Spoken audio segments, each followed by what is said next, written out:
Hello and welcome to Don't Bury the Lead. We recap WWE Smackdown every Saturday night. My name's John Tadell. I'm joined by Dom Scarcella. Dom, go ahead and tell the people a little bit about yourself. We are getting ever closer to War Games, to Survivor Series, and of course, we're getting more hints on the program about it. So, with that teaser out of the way, John, don't bury the lead. What's our top story from SmackDown for November 15th, 2024? Dom, we don't ever bury the lead. And the lead is we get I'd almost say, rare women's match in the main event. We have Nia Jax versus Naomi, and Nia Jax goes over. A lot of schmaz here and a lot to unpack during the match. Thought it was a pretty good match. We also have a little bit of a segment at the very, very end before SmackDown goes off where Roman Reigns is trying to reach out to Paul Heyman, but I would say the lead is really the match because that takes up most of the main event. Mm-hmm. Dom, what you think of this main event title match with Nia Jax and Naomi, and Nia Jax going over? Nia Jax does retain, as you said.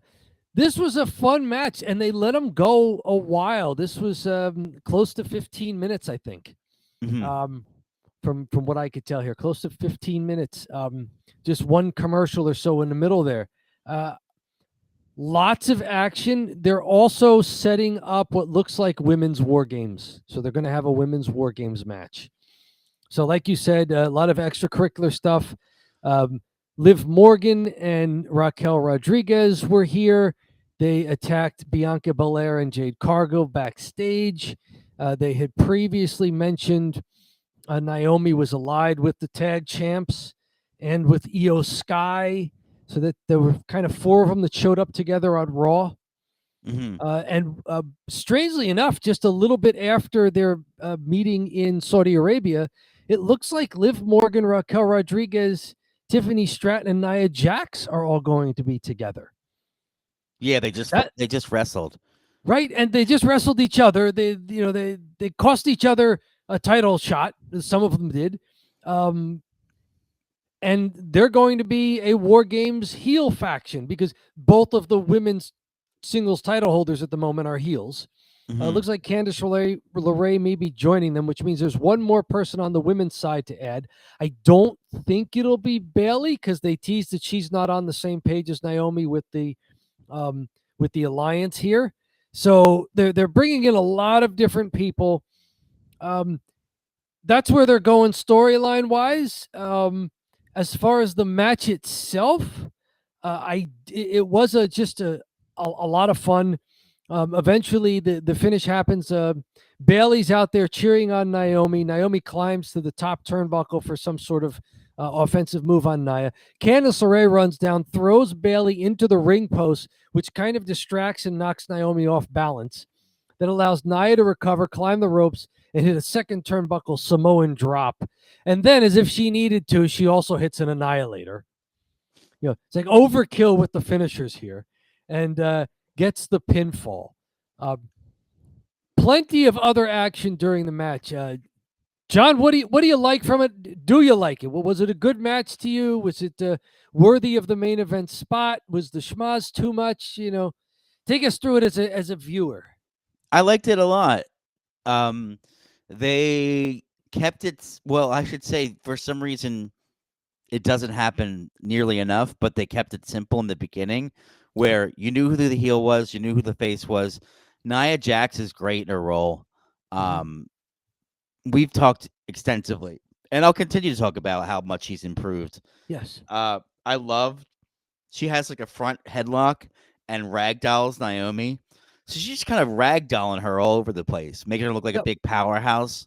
Mm-hmm. With the big afro, you get a little bit of like the Andre the Giant vibes. Obviously not as big, but the Ah, crazy afro bouncing all over the place. yes. Good callback there. I like that. Yeah. I mean, nobody's going to be as great as Andre, but anything you could take from Andre the Giant, you definitely do Mm. take it. Um, Selling to the crowd, Nia Jax started to do this a little bit, put her arms up, get some cheap heat, which we love cheap heat here at Don't Bury the Lead. Absolutely, and not just because it's a segment of our show. Yeah. Hello there. Welcome, Tama Tonga. Wow, you were in the show tonight, and now you're on Don't Bury the wow. Lead. We will be talking about you later, Tama. Thank you very much. Yeah. All right. Very cool. Very good. The chat is open. Subscribe at the YouTube channel, wherever it is you're watching us live. Jump into the live chat if you're watching us live.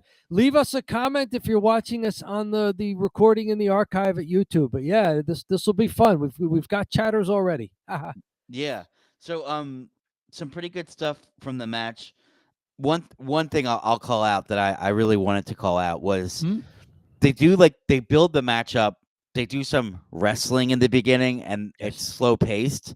So eventually we get to a point when Naomi does a high spot from the top rope to the outside, which is usually like the commercial break spot. But the crowd pops for it, and it's awesome because they kept it slow in the beginning, then they built to that, and then she hits the big move. So that's like the big difference I noticed from this match and what you see typically. Like if they don't have enough time, or I don't even really know why, they'll go and they don't build to the high spot. They just hit it right away and then they blow it. So that was also the high spot where having them both down on the outside, not going to commercial, at least gave you a reason why both of them would be down on the outside and why they would show the feed from backstage where Liv and Raquel are ambushing Bianca and Jade. I do have to admit that was really random.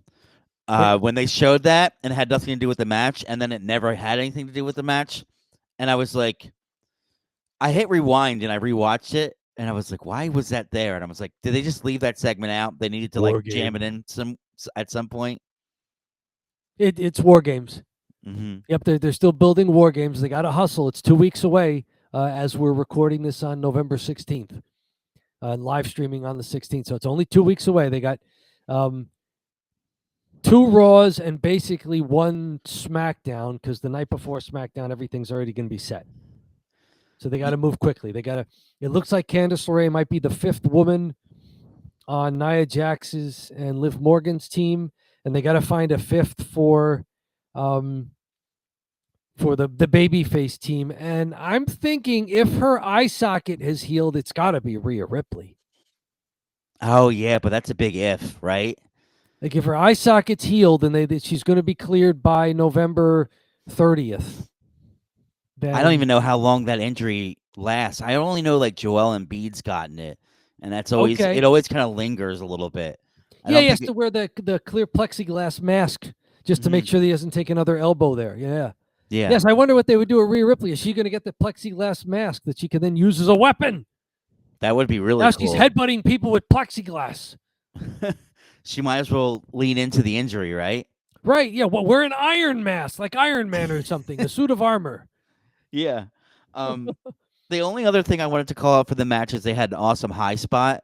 Okay. Basically, it's a great corner spot.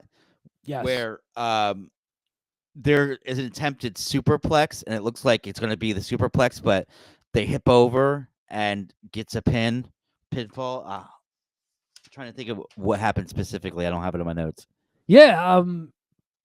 This was after some of the outside interference started. Nia hit a leg drop to the back of Naomi's neck.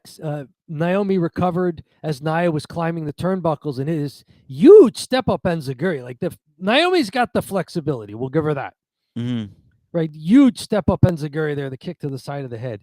They fought on the turnbuckle. It looked like Nia was going to scoop powerbomb her. Yeah, that was it.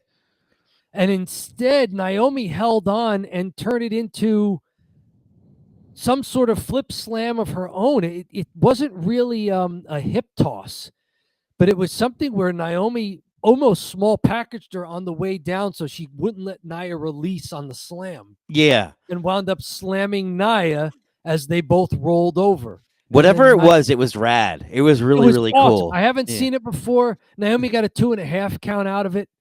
It was really cool. Naomi a little bit later hit a split leg moonsault for another 2.5. So, Naomi had her this closest. And the 2.5, a couple times. The crowd was doing the one, like it felt like she could have won it, actually. Yep. Was like, it felt like it could have. If it was a title switch, nobody would have been like, "Oh, that didn't make any sense." Yeah, it was like, oh wow, she's got a shot, because there's like a main event. They might do it. There's still going to be that would even add more intrigue to the Money in the Bank situation. Who knows? But and it's also because they've done a great job of keeping Nia strong, but also showing that she can be vulnerable if she's ganged up on. Yeah, Naomi and Bayley combo pinned her in that tag team match. So 2-on-1. It was effectively 3-on-1 in Saudi Arabia at Crown Jewel, where Liv Morgan was able to beat her after all the interference. And in this one as well, there was extra interference. At the moment, Bayley had turned the tide and given the advantage to Naomi. So they've done a good job of showing that if there's enough shenanigans, Nia will get pinned. Mm-hmm. And I just want to point this out. We did see OTC in the main event. Oh, my goodness. Tama Tonga, are you turning on Solo Sikoa here?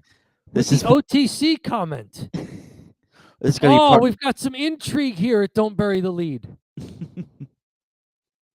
Well, do you want to jump to that next? Because that was something they had done for a couple of segments. The end of the show with Roman Reigns trying to call the wise man and getting the recorded message that the number he's reached is not in service.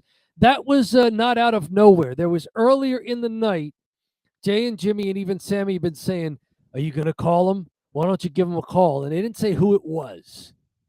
So they made us wait for the end of the night when Roman called the wise man. So maybe you want to jump right into there. Thank you, Tama Tonga, for our segue here. Do you want to jump into the men's war game build here? Yeah, let's do it. That's exactly it. They called the wise man, and of course that gets a big pop because we haven't seen Heyman in months, and he was a staple of SmackDown. Yep. I mean, he's been on like every episode, so wherever they need him. Yeah, whatever segment he needs to be on. I think he's been doing Raw and SmackDown, really. But he had been for a while, yeah. Some well-deserved time off, and yeah, Roman Reigns tries to call the wise man, and there's no one to pick up. Yep, the number is not in service. New phone, who dis? So we'll have to see what happens on Raw and SmackDown in the coming week to see what's up with the wise man and who's the fifth person that Roman Reigns and Jimmy J and Sammy might be able to call, because we saw the fifth man for Bloodline 2.0 tonight. It was Bronson Reed. This was the big segment in the middle of the show, switching from what is here in Jersey, the 8 o'clock hour, to the 9 o'clock hour. Jimmy J and Sammy have no luck finding a fifth member. LA Knight turns them down. I don't know who else they may have asked backstage. As they're in the dressing room sulking about it, Solo Sikoa's music hits, and they're watching the monitor. Solo Sikoa, Tama Tonga, Tonga Loa, and Jacob Fatu go to the ring. And just as he's asking, "Acknowledge me," to Milwaukee, Wisconsin, and of course they boo like crazy, Roman Reigns' music hits, and the Bloodline 1.0 marches to the ring. Big brawl. Eventually, it's Bronson Reed who ambushes Roman from the crowd side, and now Bloodline 2.0 owns the ring. Roman tries for a comeback while the rest of his allies are down, but at the end of it, it's Solo with a Samoan spike, top turn moonsault by Jacob Fatu, tsunami splash off the top rope by Bronson Reed. They've got their fifth member. Bronson Reed is the fifth man. Yes. And he's a good one. He's a big, they've been playing him up on Raw that he's dangerous, which fits the mold of Bloodline 2.0. These guys are dangerous. They were too dangerous for Paul Heyman and Roman Reigns. That's why they didn't call the Tongas. It's why they didn't call Jacob Fatu. They're too dangerous. Yeah. They're unpredictable. And Bronson Reed's been really good. He's had like great stuff with Seth Rollins. Yes. He might have had the best match of the last pay-per-view, or with Seth Rollins and Bronson Reed. That was Yeah, really right. good. Or maybe the second best, because It was a good one. Cody and Gunther were Yeah. fantastic, but they were very good, and it's good they found something to do with Bronson Reed. Mhm. I did not see that coming. I assumed it was going to be some other random family member or The Rock. That's who I was really thinking it would be. I wonder if he gets the call from Roman. If he gets the call from Roman, that team's so stacked. You know what I mean? It With is The Rock. stacked, which is why The Rock will be the last man into the War Games and will eventually turn on Roman. I feels like that's coming, right? Because if they want the triple threat at WrestleMania, or they just want to do Roman Rock at WrestleMania, there's got to be a reason for one of them to be heel, and Roman's too over as a babyface at this point, Hmm. and The Rock still wants to do the final boss thing, which is kind of heelish. Yeah. Now, what they were teasing, and you alluded to it, is Bronson Reed just got out of a long program with Seth Rollins. So they were teasing that, will Roman Reigns break down and reunite with his old Shield mate, Seth Rollins? And Seth on Raw apparently was saying, no, I'm not doing that. I don't want anything to do with Roman, and I don't want anything to do with the Roman wannabe either, which is what he called Solo Sikoa. So Seth Rollins doesn't want anything to do with it. But does Bronson Reed being on Bloodline 2.0 change Seth Rollins' mind? Which would also be a very stacked Bloodline 1.0. If Seth Rollins is there. Yeah. So there's some possibilities here. What do you like or not like about this big schmaz here with 9 men, 4-on-4, then turning into 5-on-4? I think it was good. We got Bronson Reed. We got an answer, and they just have another brawl between Bloodline 2.0, setting everything up for Mhm. the future show here. I do like that they're still teasing that Sammy and Roman have to earn each other's trust. Sammy was about to get spiked by Solo Sikoa when Roman recovered from his days and just speared the heck out of Solo. And Sammy and Roman, they acknowledge each other in the ring, like when they both realize what happened. Mm-hmm. Like Sammy acknowledges Roman there, then hit his somersault dive onto the floor. That left Roman and Jacob in the ring alone when Bronson Reed ambushed him from the crowd side. Now, Roman still got some shots in here. Roman took out one of the Tongas on the outside, then got back into the ring and starts Superman punching everybody. He hit the other Tonga. He hit Reed. He hit Jacob Fatu.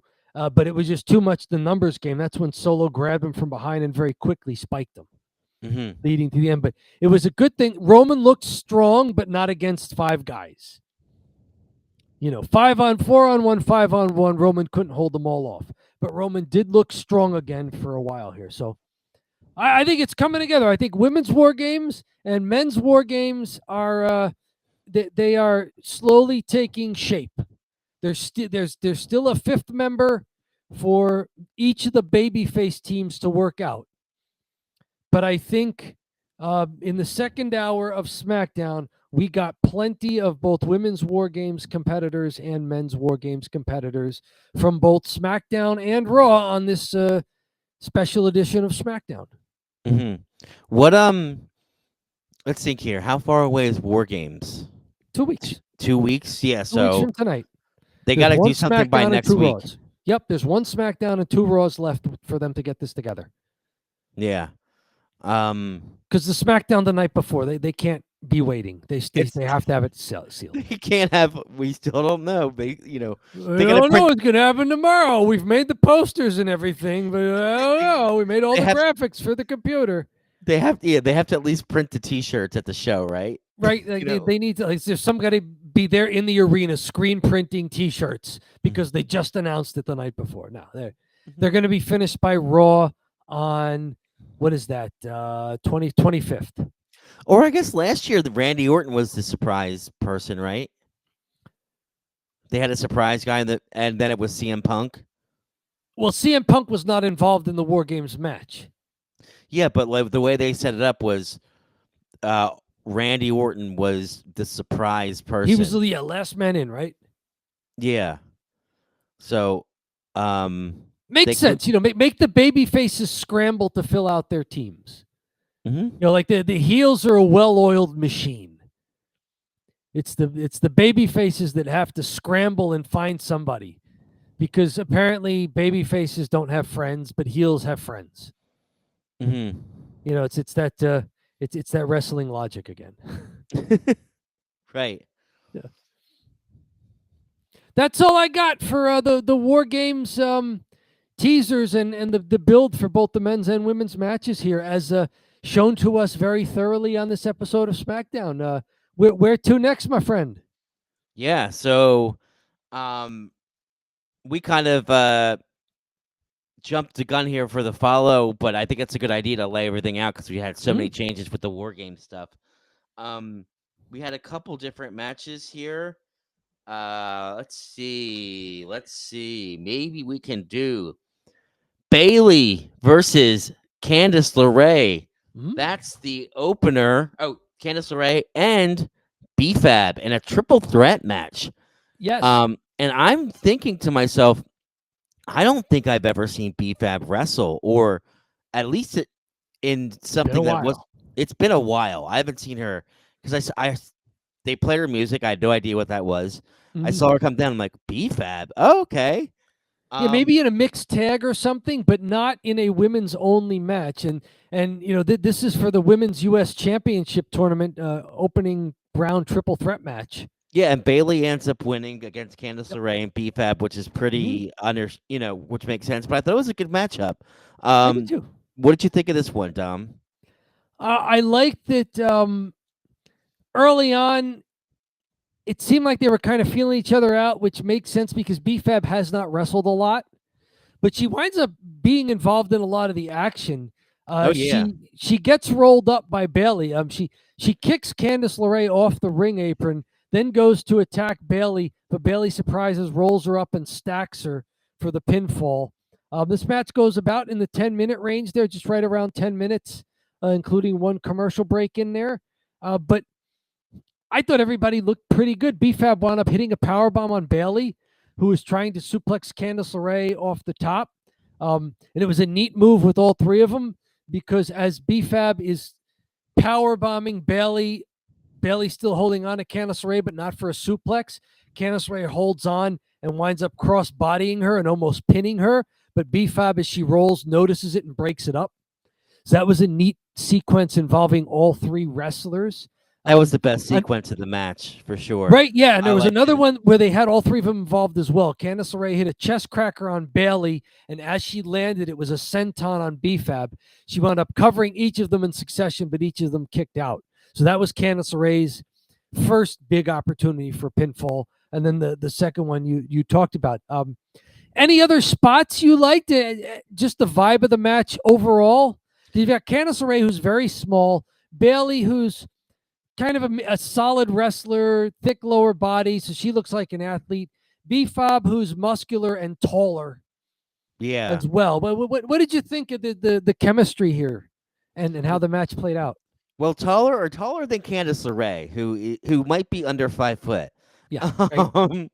But yeah, so I think I really like that spot, the corner spot, and Mhm. what's cool about it is I've seen that spot a million times in WWE, like Mhm. when I was watching years ago, where the person gets in the triple threat gets the power bomb, and then they hit the power bomb and the suplex.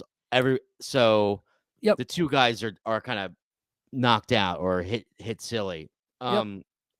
But they did a variation on it, which I love. Like do the predictable spot and then do the variation where Candice LeRae hips over, Yep. um, and gets near fall on Bailey. I thought also BFAB looked pretty good. I've never really seen her wrestle, and I can't even. I don't even know I don't know anything about her. I couldn't Mhm. even I had no frame of reference if she was good or bad. Yeah, right. It's funny if BFAB if Jade Cargill wrestled like BFAB, they'd be like, "Wow, she's amazing." Like that's like the baseline right now for some of the women's division. It's so good that BFAB, who I've never seen, looked pretty sharp. Right? Yeah, Mhm. she hit at one point a neck breaker into a face buster on Bailey for a 2 count, which I haven't seen people do that kind of a move before, where it looks like you're going to do the neck breaker, but instead you spin out of it and turn it into a face plant. Whoever is down in NXT that trains the women, they are not getting paid enough money Right? They're because doing a they great job. they keep coming up, and the women work different than the men, which is right. Hmm. They're different. It's different sex. Like the Hmm. men are bigger and stronger and less flexible. Yep. But the women really have found a style for them that really works, and Hmm. whoever they bring from NXT up has been good, and it's not like they're just relying on the indies. I think that a lot of the people are just straight NXT and up, so it's not Yeah, like. they've got a good feeder program now. The WWE is developing good in ring performers. And whenever I see the women come up, there's not a disappointment. Men, not necessarily the case, but women, yes. You know. So, Yeah, but it's been anyways, good for everybody there. Interesting. It looks like it's just the women's U.S. Championship that they're bringing in as a secondary belt. I haven't heard that they're going to do a women's intercontinental championship. If they are, then it's going to get really crowded, and they're going to need all of these top women stars if they're going to have 4 singles belts. But I at this don't point, think they good. need. I am a big fan of not having less belts, but I Yeah, don't. right. I don't think the U.S. title is too much. I think it actually kind of makes sense Yep. for the women just because they're stacked. Yep. And they only have one set of tag team belts for the women, which is why at the moment Bianca Belair and Jade Cargill are doing Raw and SmackDown. Hmm. There really should So only be one tag. They don't do right, enough tag stuff anyway. that I'm with you. I think they found the sweet spot is that they have enough talent they can promote and get on TV when they need to. So maybe this one mid-level belt or B-level belt is really all they need to round it out. So Bailey, a good person to advance because right away it tells you that okay, well if Bailey's advancing, then they're really going to put some prestige into the U.S. Championship tournament. And I like the tournament stuff. It's good for us for like SmackDown viewers to have some interest in some of the shows.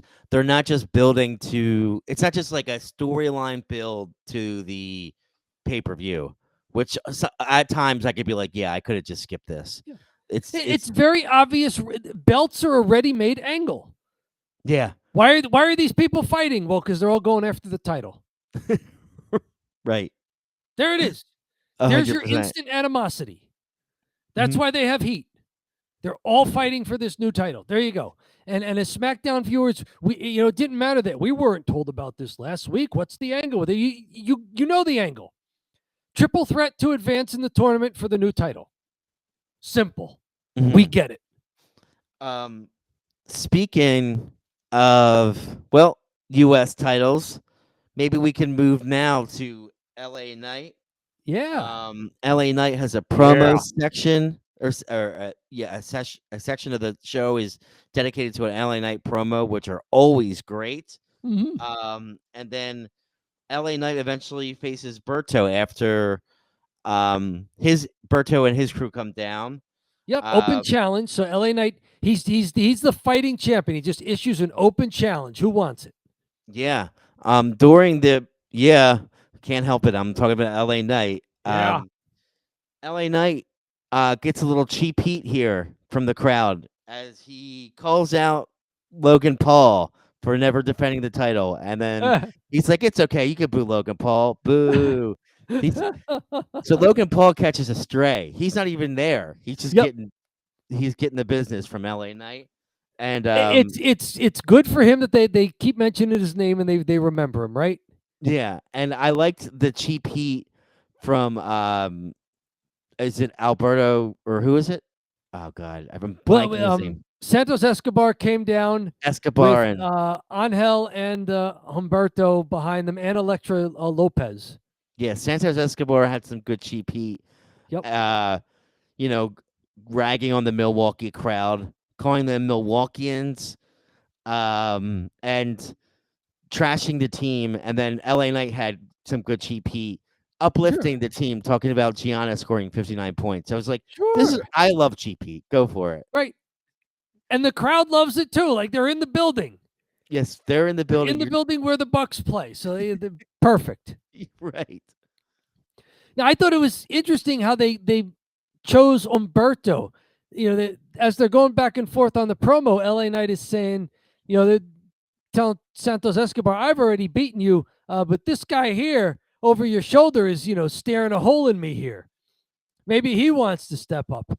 And, Umberto delivers the cheap shot before LA Knight even gets his gear off. And they start the match, I guess, during the commercial, because by the time we come back from commercial, they're already fighting. LA Knight wins this one. He does. Berto lifts LA Knight onto the top turnbuckle, but as he climbs himself, LA Knight punches and then headbutts him to the mat, hits the top turn elbow where he springs up from the second to the top turnbuckle. And then as Umberto stumbles up, BFT for the pinfall. Not a lot of TV time for the match, but it looked like a lot of action. And I like what LA Knight is doing here with the open challenge. Mm-hmm. Because they're not just bringing out the top guy who you think, all right, it's going to be Andrade again or Carmelo Hayes. This was awesome. This reminded me of the night before the Bash in Berlin, the Berlin Brawl, when he did the open challenge and Ludwig Kaiser came out. LA Knight is the opposite, is the other side of the coin to what we used to praise Ricochet for. Yeah. Ricochet used to lose, but he would do so without looking weak, and he would make the other guy look really strong. LA Knight wins, but he's doing so in a way that's giving these bottom to mid-card guys, really bottom card guys, a chance to be in the spotlight for a little bit and look good. Kaiser looked great in Berlin. Umberto looked really good tonight. Mm-hmm. Like, I thought he looked like he belonged in that match. He looked great.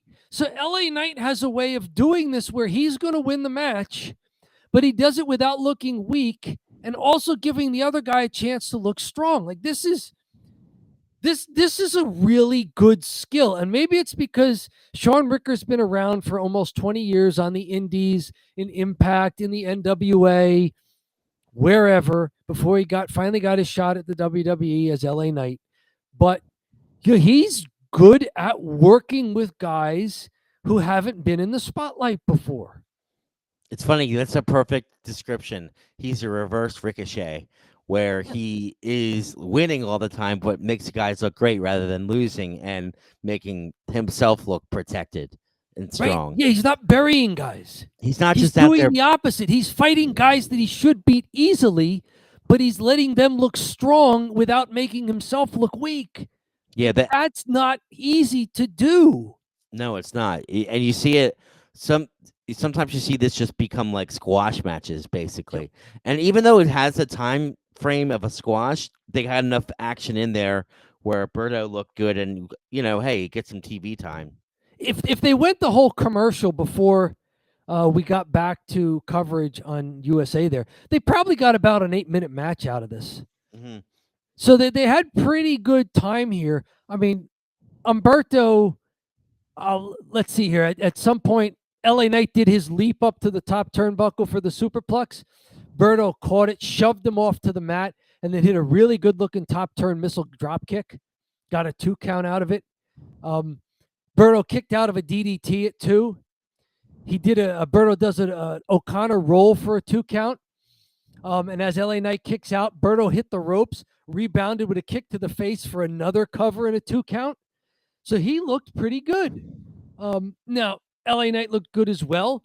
Berto comes off the top turnbuckle for a moonsault. LA Knight gets the big boot up. Berto catches it perfectly, lands face first on the boot, walks right into a pop-up power slam. But LA Knight off the ropes himself misses the leaping elbow, so Berto rolled out of the way. He wasn't just taking the 5 moves of doom there. And I wrote in my notes after that, especially also after the pinfall, I wrote Berto looked good despite loss. Yeah. Like I saw some good action, some good moves, good offense, agility, timing, ability to sell, but also ability to, take your move when it's yours as well, when it's your turn to hit the spot. I like it. I like it. Kudos to LA Knight. Yeah, for sure. Well, we also saw uh, interference there during this match too. The very, very, very, very end.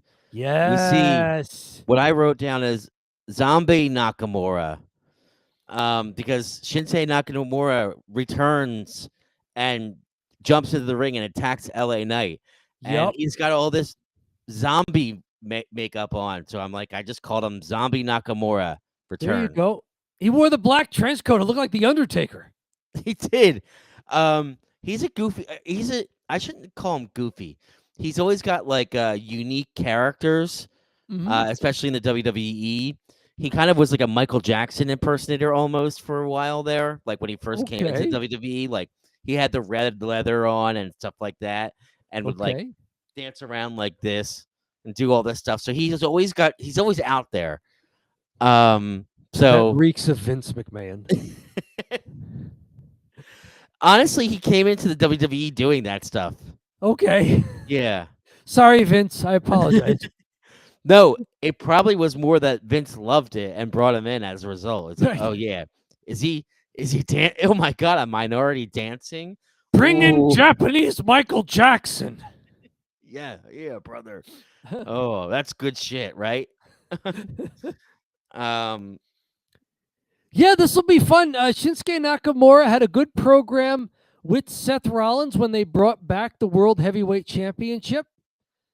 You mentioned when we got to see them on a premium live event that you enjoy Shinsuke's style, that Japanese strong style, because it's different than yeah. a lot of the high flyer flippy stuff. And especially in that match, it made Seth Rollins maybe wrestle a different kind of match than just the doing the dives all over the place style. It brought out more of Seth Rollins' repertoire. What do you expect from Shinsuke Nakamura versus LA Knight? This is going to be a good test for LA Knight, right? Yeah, it's crazy Nakamura is still doing it. He's 44 years old. All right, he's AJ Styles' age there. Yeah, he's still Getting doing close. it.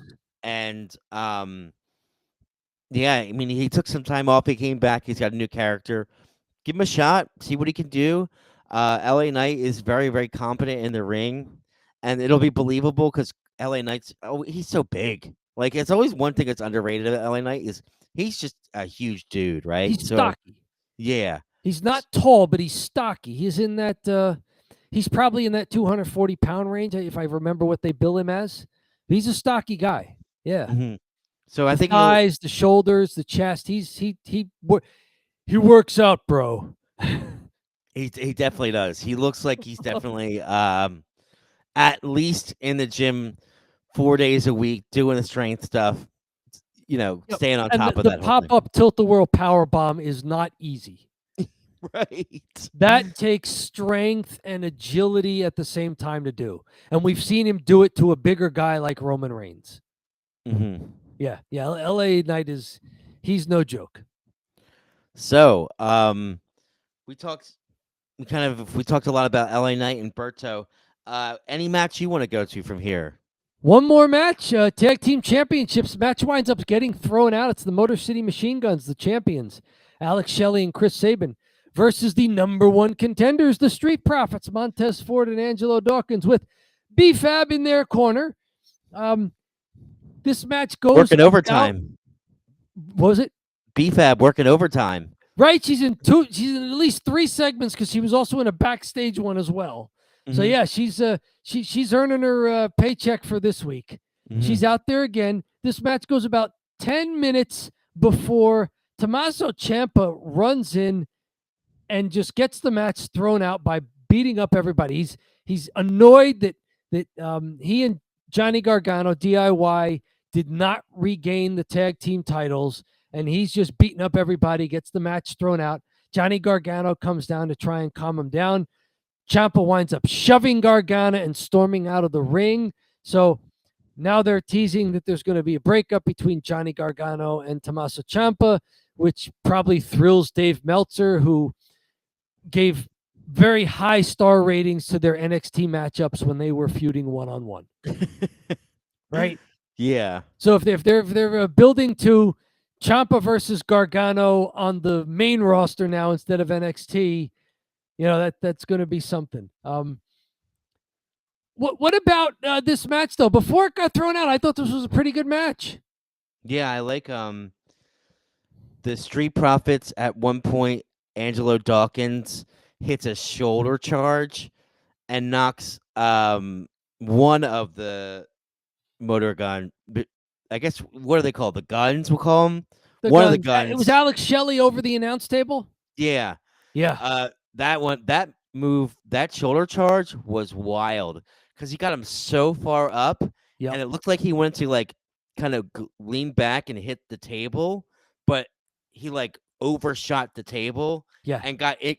He almost hit Corey Graves. You can see in the replay, Graves just gets out of the way. Yes. Shelley almost misses the table. Yeah, he almost goes over that and crams in that awkward barricade table little crevice. That could have been a really rough spot because when you get the chairs back there, and the chairs by themselves are awkward because they're not the folding chairs. But also, if they hit up against the barricade, there's no place for those to go either. Like we saw Sami Zayn get hurt on those when Bronson Reed basically javelin threw him into the timekeepers area on the Premium Live event into it was either a Raw or a Premium Live event into one of those big lounge chairs with the arms against the barricade. They don't move. So yeah, huge move there. Dawkins shoulder blocking Alex Shelley. What other stuff did you like from this match? But before Tommaso Ciampa ruined it. I didn't have too many notes because it moved pretty quickly. But yeah, what do you think of the guns so far? The Motor City Machine Guns. I like them. They're the kind of guys that if they were singles competitors, you'd be like they're a little too small. But because they're a tag team and they're so in sync with each other, you're like, okay, it makes sense. Mm-hmm. Two guys that are really in sync with each other and quick and sharp and know the martial arts. Yeah, they can take on bigger guys. Yeah, they do a lot of believable. And they do a good job putting them over on the announce table, talking about their history. Your favorite tag team's favorite tag team. Yeah. Yeah, they do a good Corey job. Graves special there. Yeah, Corey Graves, he has done a good job setting the table for why are these people champions? Who are they? Yep. They've been allowed a little bit more freedom to talk about what they actually did, and that people can have success in other companies. Yes. Although I did notice they said Bobby Lashley is left to go somewhere else, but they didn't. Yep. They don't mention AEW. They will mention anybody else, but not AEW. Yes, the Street Profits, they got together with somebody who left to go somewhere else. Period. Yeah, if you don't know what they're talking about, you don't know what they're talking about. But if you know what they're talking about, then you get it. Yeah, it was Bobby Lashley and AEW. Yeah. Other things from the match, an example of the double teaming that the Guns do. Missile drop kick into a flatliner onto Montez Ford, but he kicked out at 2. Good looking move there. They also take moves pretty well. Dawkins tossed Sabin onto Ford for a belly to back suplex there, but Sabin kicked out. So the Street Profits were setting up another double team when Tommaso Ciampa hit the ring and ambushed them. There's a lot of good teams all of a sudden in the WWE, at least on the SmackDown side, since they brought in the Motor City Machine Guns, but then brought in DIY within the last year. Plus, you've got the Street Profits, who were going to be good even without that other guy who went to that other place. Right. So there's a few really good teams. Pretty Deadly, Grayson Waller and Austin Theory. They're not terrible. Pretty Deadly is our team. They're a Don't Bury the Lead team. Right, yeah. I mean, they do what they have to do. They're a little bit of the comedy gimmick, but they sell. They can do. They get their gimmick. They're 100% behind their gimmick. Yeah, listen. They can go in the ring. Come at us in the I think comments, but this is a yes boy show, okay? yes, we are. L.A. Knight, yes boy. That's right. Um, imagine that for a stable. There you go. I know if we were booking it, that'd be If we were booking it, there would be a team. Yeah, boy. um. Anything we else want to talk about the opener? We have Cody Rhodes. Do you want to go over that? Sure, Cody Rhodes is in the ring. He calls out Kevin Owens, but it's Nick Aldis who shows up instead. Said that Kevin Owens can't be here until his situation is resolved internally. And Cody wants to handle it in the ring. He doesn't think this is an HR matter. Like, why are you sending him to human resources? Really? It's like, we handle things in the ring. And he walks out saying, the ball is in Nick Aldis's court. And I think they gave us a teaser that is this going to be the main event of Saturday night's main event in December? Oh. Are we getting Cody Rhodes, Kevin Owens for that December 14th card in Nassau, Long Island there? Really? Again? I feel Maybe that is it. Cody, well, we only saw him wrestle once when they kind of talked Kevin Owens into taking the title shot that he did not think he deserved. Oh, right. Yeah. Now, Mr. Kevin is right versus Cody Rhodes. Are we going to get that at Saturday night's main event? If so, it gives Cody something to do because you have to keep Cody in people's minds and have something on tap because he's not involved in War Games. That's true. Yeah. Good question. We'll have to see where that goes. Yeah, I would like to see Cody versus Kevin Owens one more time. Yeah, their initial match was pretty good, and you can actually see Kevin actually be a proper heel because they were both faces, so there wasn't that dynamic between the heel and the face. Anything else from this show, Dom? I don't think I have anything else from this card. It was a fun show here, 2 weeks out from Survivor Series. Is it drive time? That was quite a follow there. Is it drive time yet? Dom. It is. It is the thumb drive. This is when you and I are going to distill this show into a simple thumbs up or a thumbs down. There are no ties. There are also no star ratings, no number grades, no letter grades. You are taking this course. Pass, fail. Dom, we're not Dave Meltzer. No. Even though we mentioned Dave Meltzer earlier, he, of course, loves the obscure NXT match. We don't give 7 stars to some obscure NXT match. We don't give 7 stars in the Tokyo Dome. We don't give 2 stars to Hulk Hogan and Andre the Giant at WrestleMania. Literally, that's what he did. Unbelievable. No. We don't do star ratings. We give a simple thumbs up or thumbs down. We either say this show was good or this show was bad. So, Dom, are you ready? I am ready. I'm using my left hand because I've got a Band-Aid on my right hand.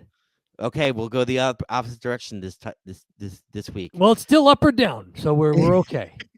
You'll get the point, folks. Yes. 3, 2, 1. Oh, 2 thumbs up. Dom, why did you give this show a thumbs up? LA Knight again elevating someone from the bottom card and perhaps getting into a program with Shinsuke Nakamura. And I thought on both the men's and the women's side, they did a good job in hurry up mode building for Survivor Series. And they did it not at the expense of the in-ring action. Yeah. So I give this a thumbs up as I gave last week's show a thumbs down, which I don't like to give out, but I hated last week's show. This was a huge improvement for me. Lots of good wrestling. Excellent main event between Nia Jax and Naomi. I thought it was really good. And I do love any show where I get LA Knight shooting a promo. Anytime he gets on the mic, he's so electric. It's always a lot of fun. So he's just a fun wrestler to have in the middle of the show. Yep. Kudos to Berto for going out there, wrestling a match. You don't see him get a lot of airtime. And I also want to give a shout out to BFAB who was buried with that terrible gimmick and crew before. Um, oh man, Yes. what was oh man, I'm blanking on the name of We're blanking on the Hit Row. Hit Row. She was in Hit Row. It looked like she was basically on her way out of the company because you know it was not it was not working at all. No. And to see her kind of hang around, hang with the Street Profits, and she had her chance last night to shine. And I think she put on a pretty good performance, and she looked very serviceable in her role. So thumbs up to the show. Thumbs up to B-Fab for sticking it out and performing in a spot where she had to perform. Yeah. Yeah, a great call out there. I like when people get a chance and do well with the opportunity. Totally. It's to flip the script like that, the way I think she has from being of the very joke job or horrible team being the valet. Like it's not looking good, and then to eventually move into this is great.